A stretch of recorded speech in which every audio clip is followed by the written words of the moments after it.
அரியலூர் மாவட்டம் ஜெயங்கொண்டம் உய்யக்கொண்டான் பகுதியில் மர்மமான முறையில் உயிரிழந்து கிடந்த சிறுவனை மீட்ட போலீசார் சிறுவன் உயிரிழப்பு குறித்து தீவிர விசாரணை மேற்கொண்டு வருகின்றனர்.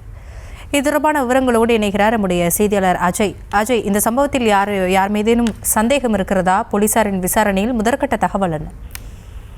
அரியலூர் மாவட்டம் ஜெயங்கொண்டான் அருகே இருக்கக்கூடிய உய்யங்கொண்டான் ஏரி அருகில தைலமரத்தோப்புல இளைஞர் ஒருவருடைய உடல் ரத்த காயங்களுடன் உயிருக்கு போராடிய போலீசாரால கைப்பற்றப்பட்டது.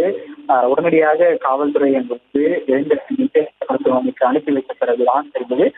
மருத்துவர்கள் அவர் உயிரிழந்து விட்டதாக தெரிவித்தார்.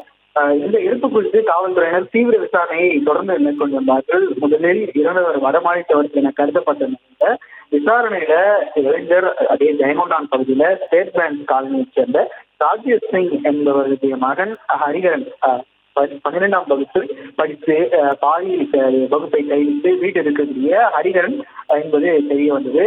சம்பவ இடத்துல, அதாவது அந்த கொலை நடந்த சம்பவ இடத்துல கஞ்சா புகையிலை பொருட்கள் பயன்படுத்தப்படும் பாட்டில்கள், புகையிலைகள், உடைந்த தைலமர குச்சிகள் குறித்தவை காவல்துறையினரால் பறிமுதல் செய்யப்பட்டது. இது குறித்து காவல்துறையினர் தீவிர விசாரணையை தொடர்ந்து மேற்கொண்டு வந்த நிலையில ஹரிகரனோடு சேர்ந்து அந்த 4 பேர் ஏற்கனவே இருந்ததை என்பதை காவல்துறையினர் விசாரணை மூலம் தெரிய வந்தனர். ஏற்கனவே அவர் நண்பருடன் ஏற்பட்ட கருத்து வேறுபாடு மோதல் காரணமாக இந்த கொலை நடந்திருக்கலாம் என்ற தகவலும் தற்பொழுது வெளியாக இருக்கிறது.